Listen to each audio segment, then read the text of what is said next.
Hello, I'm Heather. And I'm Ryan. Welcome to the podcast. It's game night, it's sibling rivalry, it's a walk down memory lane, but most importantly, it's politics free. Guaranteed. Welcome to the Politics Free Podcast.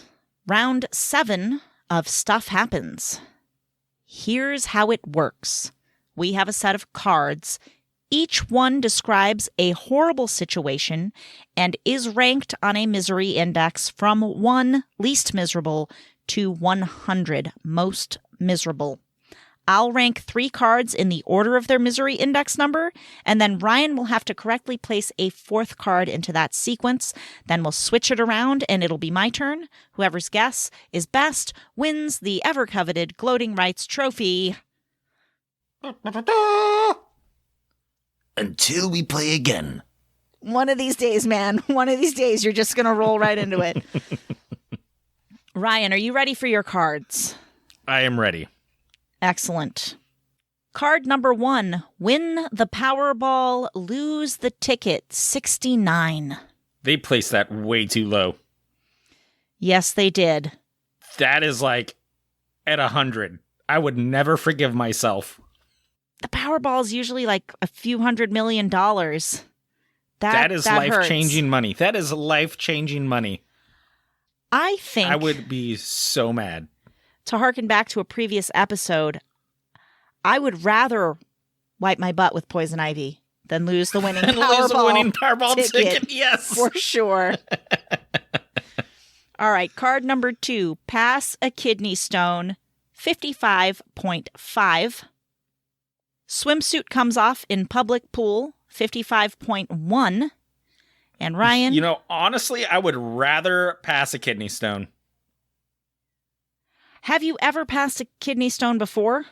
I have not, and I heard it's excruciatingly painful. Yeah. I got a story for you. Give me 1 second, because we just got to let you know what you're going to place into this sequence of win the Powerball, lose the ticket, pass a kidney stone, swimsuit comes off in a public school is Public pool. What did I say? Public school? You said a public school. That would be worse even than the public pool. I agree. Swimsuit comes off in a public pool. You have to place car is repossessed. Listen, for someone who has been naked in public. More than once, can we be honest? More than once, if I'm being honest. Do you want to clarify? Because that makes you sound not great at all. Look, Heather, I went streaking, okay? I went streaking. It was in the middle of the night, and I was drunk.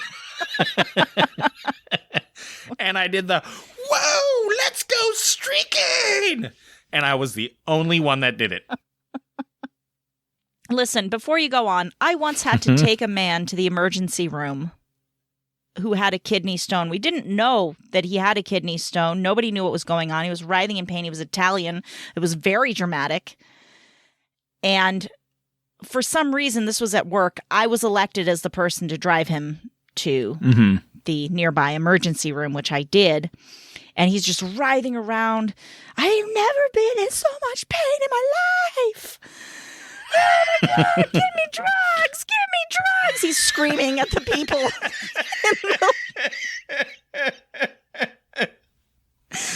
And then they give him the drugs and he goes, it feels much better.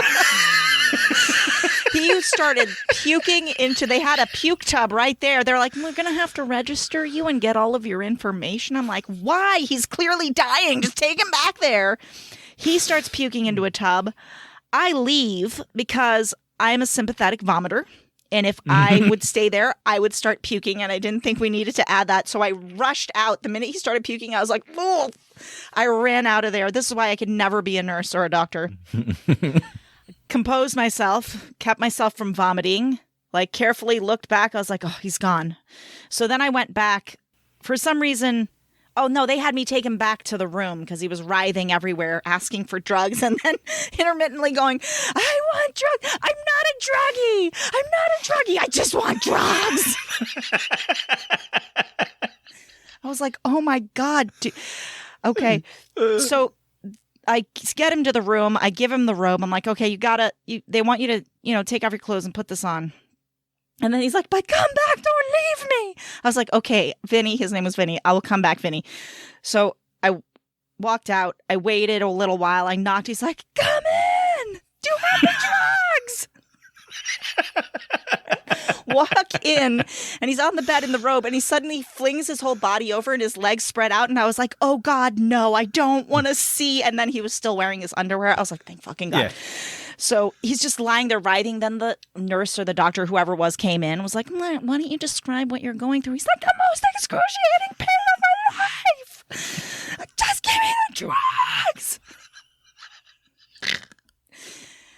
And this woman was just like, all right, now, where would you say the pain is exactly? I was like, can you talk faster than that, maybe? Can you see the situation here? And he's like, right here. And like, he was clasping his sides or whatever. She goes, sounds like a kidney stone. So I'm just going to hook you up to a little IV here. And she started the IV. And like within seconds, literally, it was amazing. He goes, oh, I swear to God, I'm not a druggie. I was like, you're not making a great case, Vinnie. Okay? For the record, he was not a drug addict. But I came out of that and I was like, you know what I never want to have happen? A kidney stone. Never want to go through that. I've decided. Oh, boy. Anyways, so where are you going to put this thing? This is tough because after hearing that story, I think I would rather have my car repossessed than have a kidney stone. And I'd rather have my swimsuit come off in a public pool than have my car repossessed. So I'm going to put it in between those. Okay. At a cool 55. But that's putting it at the bottom of the list there. At a cool 55.2. 55.2. All right. For once, my math skills actually were accurate. All right. So, Ryan, win the Powerball, lose the ticket, 69, pass a kidney stone, 55.5. Ryan is saying car repossessed comes next at 55.2. Let's find out. Ooh, car is repossessed, 61.1. That's just pass a kidney stone? Yeah. Well, I guess once you pass the kidney stone, it's over, but your car's gone. Maybe forever? I don't know. Yeah, but you can get over that. I mean, there's always public transportation. Depends where you live. Around here, if we had true. To rely on public transportation, things would be nightmarish. Yeah, that's fair. Okay. All right, Heather. Are you ready for your cards? I am ready for my cards. Okay. Anesthesia wears off during appendectomy, 72. Termites, 39. Slam your hand in a car door, 22, which I have done to somebody. I remember. And you have to place the following horrible situation. You're fired. Anesthesia wears off during appendectomy seems like a 72 or higher to me. Agreed. That seems like it's in a good place. Depends when you catch the termites. If you get them early enough, that's not so bad. We used to, in South Africa, I guess, where we grew up in the Johannesburg area, there's a lot of termites. And so all the buildings and things are made out of brick instead of wood. But it was always fun to shove a stick down into a termite mound and just wait for 10 minutes and then pull it out again. Cool stuff. Did you ever do that? We used to do that all the time. No. You shove a stick in, you wait 10 minutes, you pull it out, it's just swarmed with termites. They're just all over the stick. Fun games. Interesting. Anyways, I've never actually experienced termites, but so I don't know about that. I would not want to slam my hand in a car door after what you did to John. Yeah, but he reacted so coolly to that. He just went, ow, ow, ow, Ryan, open the door, ow. And then I went, oh my God, I slammed your hand in the door. And then I opened the door and he was perfectly fine afterwards. Yeah, that's not quite how I remember it since I was also there. So you slammed his hand in the door. Mhm. And I do remember him very calmly being like, Ryan, could you please open the door? I remember you freaking out and like pawing at the door and not being able to get it open and like being like, oh God, I got to get it open. And me being like, open the damn door. So finally we get the door open and he pulled out his hand and it swelled up to like the size of a watermelon. It was very injured. Like his hand was super swollen. Yeah. All right. So, okay. Slam your hand in a car door, termites, anesthesia wears off during appendectomy. I'm fired. I recently did get fired. It's been like a year and a half or two. Mm-hmm. And I was super pissed off at first, but then I felt relieved. So I think most people do. Well, maybe not necessarily. I think some people get fired from a job they're really depending on and don't want to lose. Right. But I feel like unless you feel like you were fired incorrectly, I think most people, once it's happened, the initial shock of being fired sucks. But then I feel like especially if it was like a crappy place to work or you're working with crappy people, like that realization sets in, like I could do better anyway. And then you're cool with it. Could be. You know what I mean? Yeah, I do. This could really go either way. It's going to depend on if the misery index people have ever been fired from a job and felt relieved, or fired from a job and felt like they really needed that job, and that's why they now suddenly desperately took the misery index job. Let's see here. Yeah. That they're doing a horrible job at. I feel like it's between anesthesia wears off during appendectomy and termites. I feel like it's worse than termites, but not as bad as waking up in the middle of your appendectomy. I will put it at 55. Okay. You're fired. 67. I did place it correctly.